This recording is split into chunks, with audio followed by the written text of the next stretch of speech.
Hi, hello, magandang gabi po sa inyo lahat. Dito si Marlene, magre-reaction, no? At tayo ay makikibardagulan dito sa nangyayari dito sa Kalingap.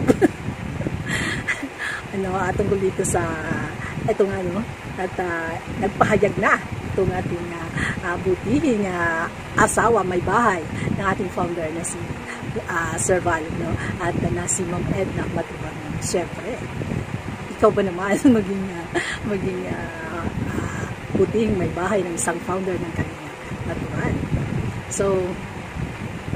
So ito po, bago pa lahat, no, pa-subscribe syempre, no, pa-subscribe syempre ang ating walang iba kundi ang sakalab na si Sir Val, no, at ang kanyang butihing asawa na si Ma'am Edna Matubang. Alam mo, at saka si Rob Matubang.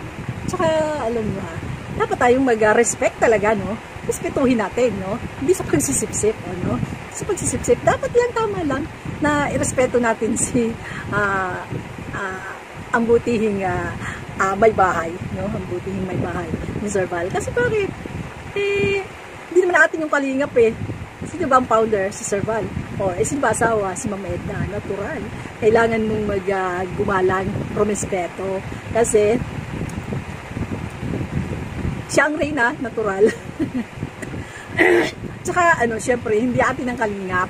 Nakikikalingap lang tayo. Nakikikalingap lang, no? Hindi atin ang Kalingap, natural. Kailangan natin bigyan ng, hello, ng respeto. Kasi, syempre, sila yung may-ari ng ng Kalingap, no? Syempre, asawa niya may-ari. Natural. Natural, no? At saka business nila yan, no? Business talaga nila yan, no? So, sabi nga, pagka sa sa business, walang kapakapatid, walang kaibigan, no? At walang pinsan-pinsan. No? So, syempre, no? At ito nga, no? Syempre, ang ating bibigyan ng reaction, itong tungkol dito sa kanyang pahayag ni Ma'am Edna Matubang. So, ito po muna, paririnig natin.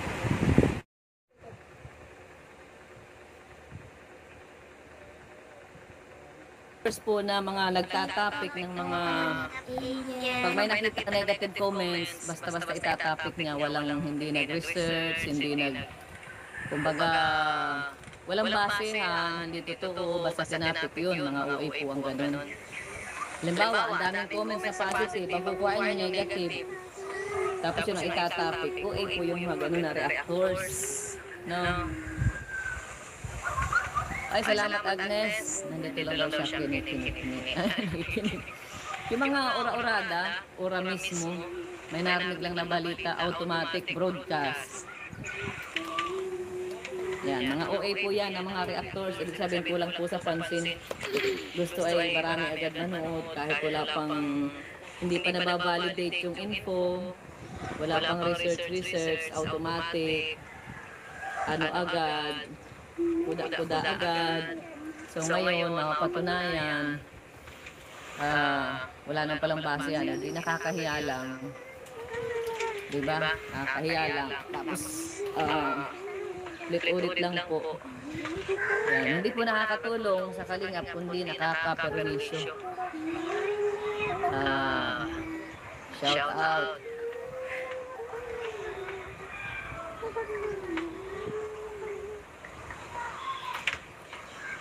Mystery. Ayan.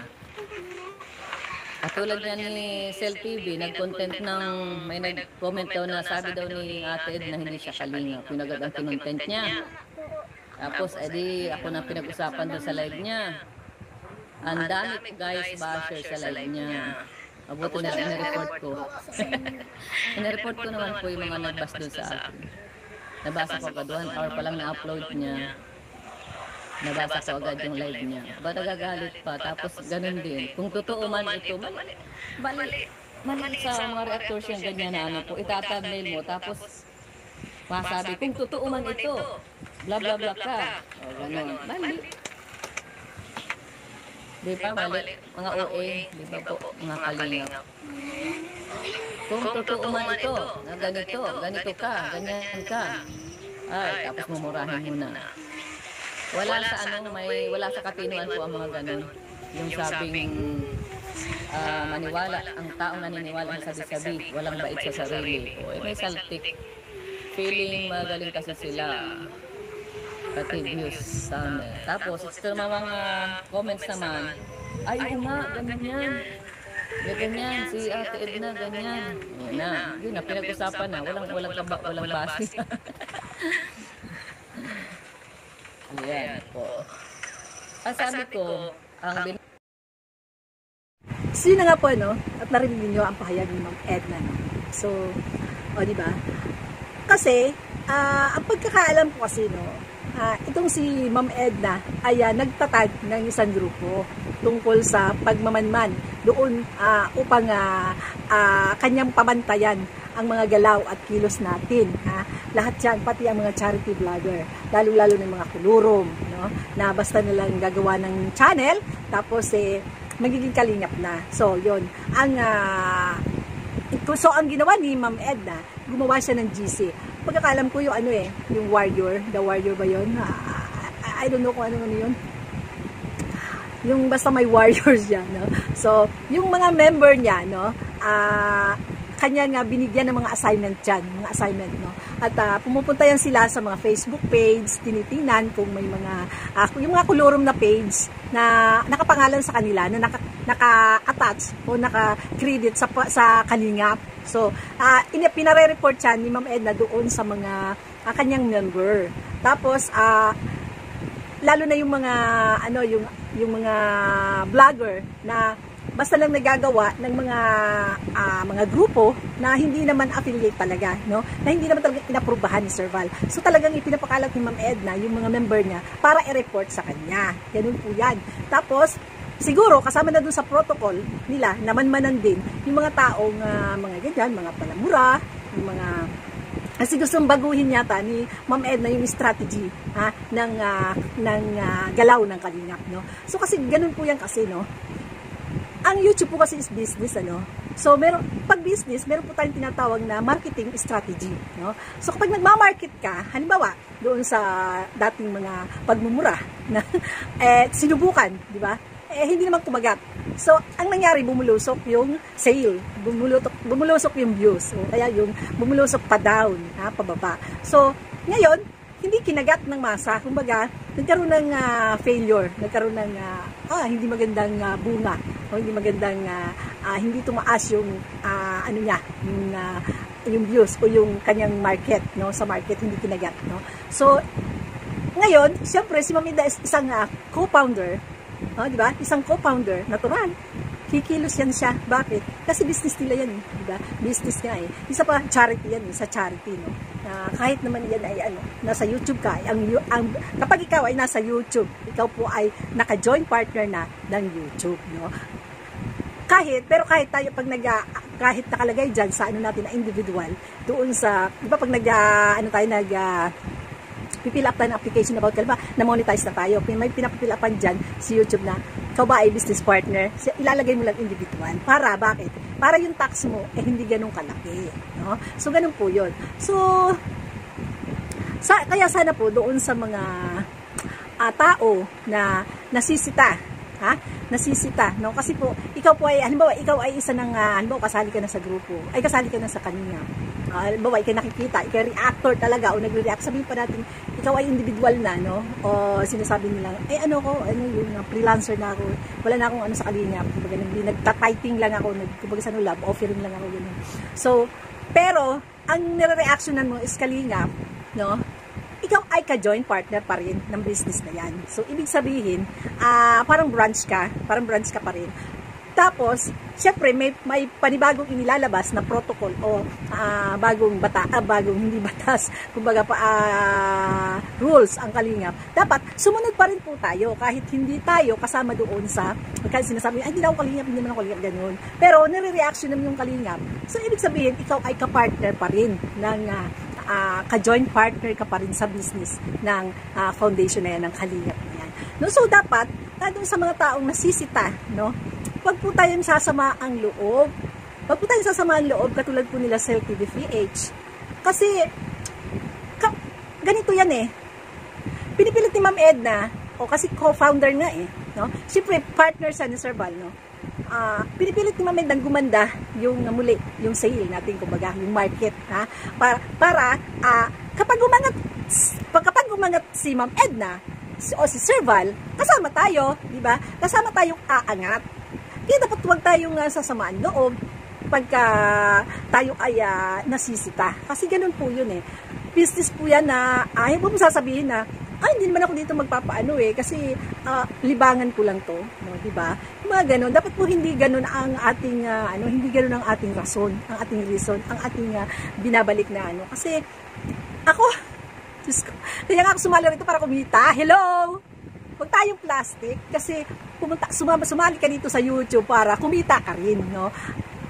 Pero doon sa pagkikita mo ng pera, nakakatulong ka.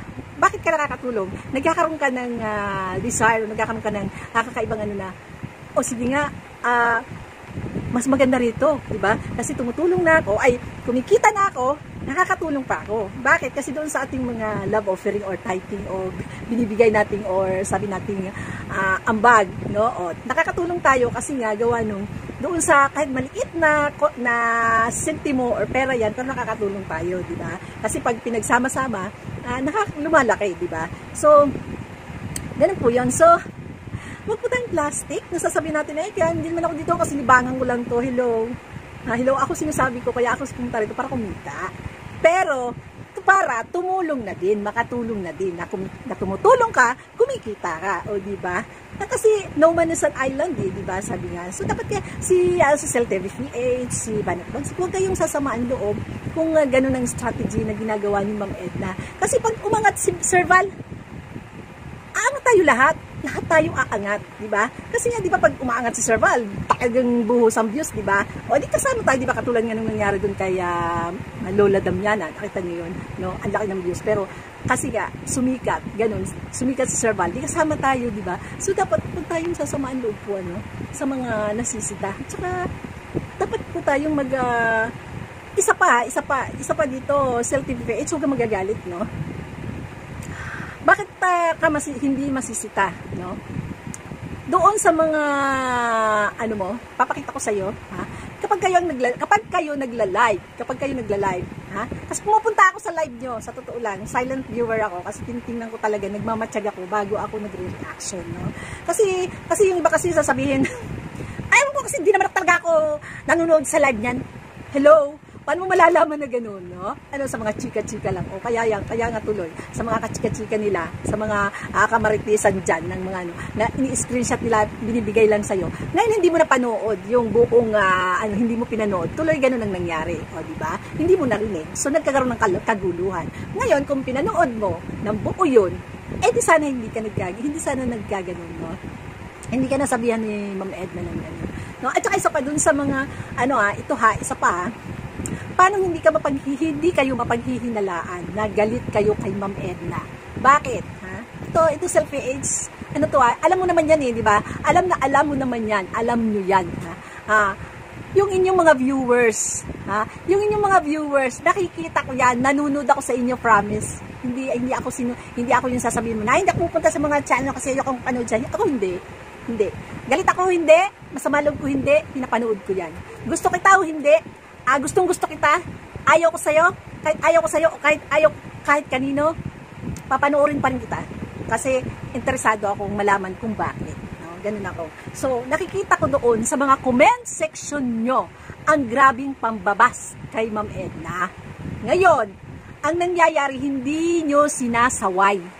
Pinababayaan nyo lang. May mga comment doon na hindi talaga kaaya-aya, na laban talaga kay Ma'am Edna. So, bakit hindi kayo panghihinalaan?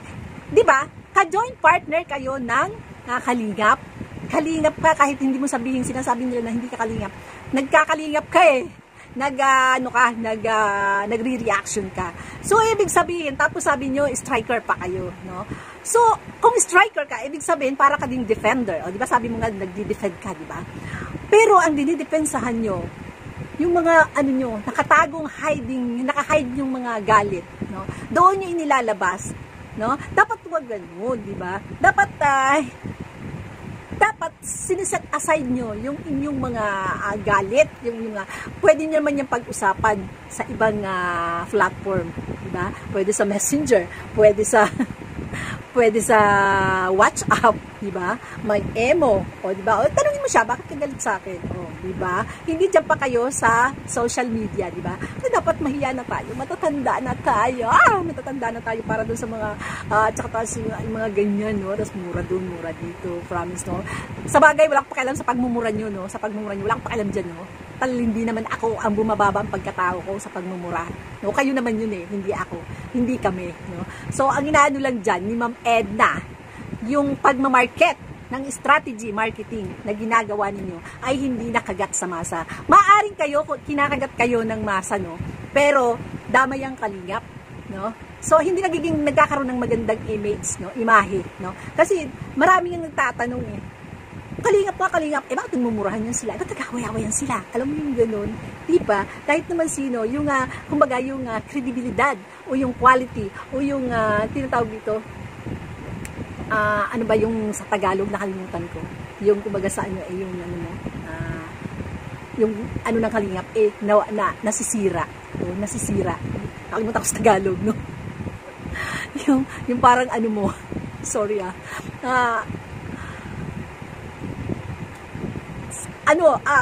naano talaga, nasisira yung image ng magandang imahe ng pagiging charity vlogger. Di ba kasi charity tungkol sa pagmamagandang loob. Kasi pag charity ka, nagmamagandang loob ka. Pero anong nangyayari? Nagkakaroon tayo dito ng mga masasamang loob. Yun ang nangyayari. At saka isa pa po, dapat po kasi naman dahil nandito tayo sa Kalingap, tayo ay nakikikalingap, tayo ay nakiki-ride on lang, ha. Hindi naman tayo ang founder, ang asawa ni Ma'am Edna, diba? So may karapatan siya, may karapatan talaga siya, grabe ang karapatan niya sa tutulan niya. So dapat tayo naman po ay matutong mag-respect, marumispeto sa may bahay, no? Kasi hello, katok-katok naman tayo pag may minsan, no? Tao po, diba? Ganon. At saka saka yung pagmumura, Diyos ko, so wala na akong pakialam sa pagmumura ninyo, no? Basta na ipaliwanag ko yung side ng ni Ma'am Edna, no? Kasi ako sa tutulan, hindi naman sa pagsisip-sip.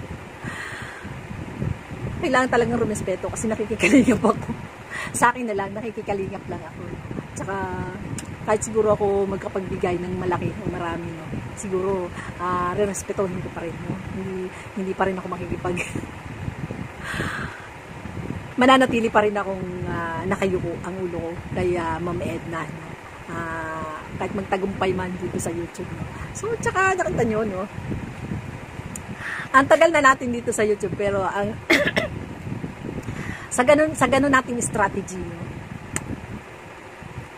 Nag-milyon na ba agad ang ating nag-milyon na ba agad yung ating nag-milyon na ba agad ang ating mga views? Diba hindi? Kasi bakit?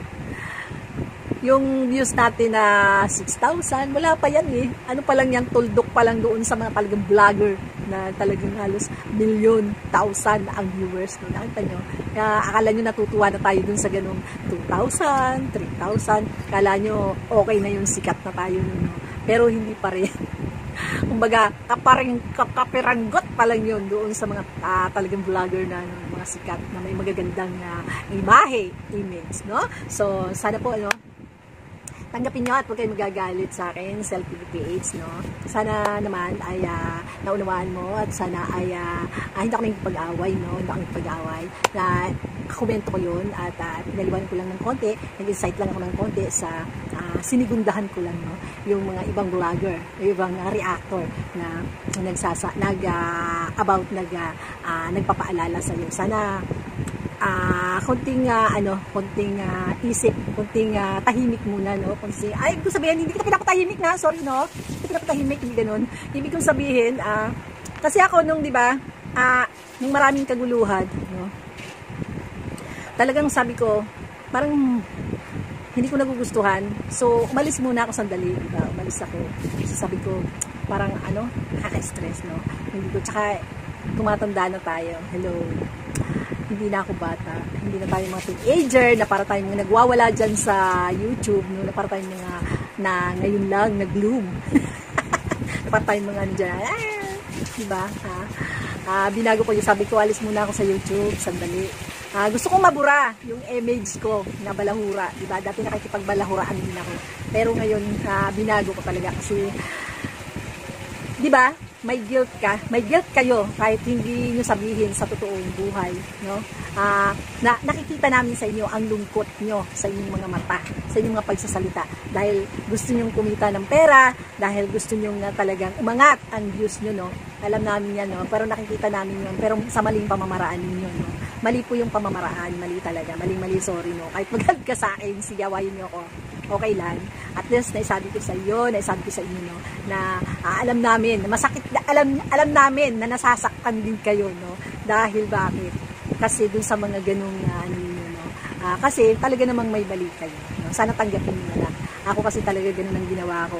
Alam kong maling-mali ako, no? So, ginawa ko, nagtahimik muna ako, laylo muna, no? Saka ako bumalik. Diba? So ngayon, bagay ng image ko, ayoko na nag-aaway, nagpapayo lang ako sa inyo, no? Sana okay. So, hindi rin ako nag-ano na maging kaibigan nyo, kasi sabi nga dito sa ano, walang kaibigan, no? So, pero bilang isang human, tao lang, no? Hello, so kunting matanda na tayo, no? Matuto po tayong rumispeto sa tamang tao, nare-respeto natin. So, hindi natin kailangan maging ganun, maging rude, maging cruel, para lang tayo ay makapagsalita ng hindi tama sa tao, no? Sabi nga, ang matalino, bago nagsasalita, nag-iisip muna, no? So, sana bago po tayo magsalita, magkalma muna tayo, mag-isip, magdasal, no? So, yun lamang po. Prayer po is the best weapon, no? So, para mawala yung galit, magdasal ka, Lord, ayoko na ng ganito. Tanggalin mo ang saro ng galit sa puso. So, ilan po ay payong kapatid lang, no? So, maraming salamat po sa inyong lahat. Ito po ang yung Mother Irene. Nagbabalik. So, salamat po. Love you all.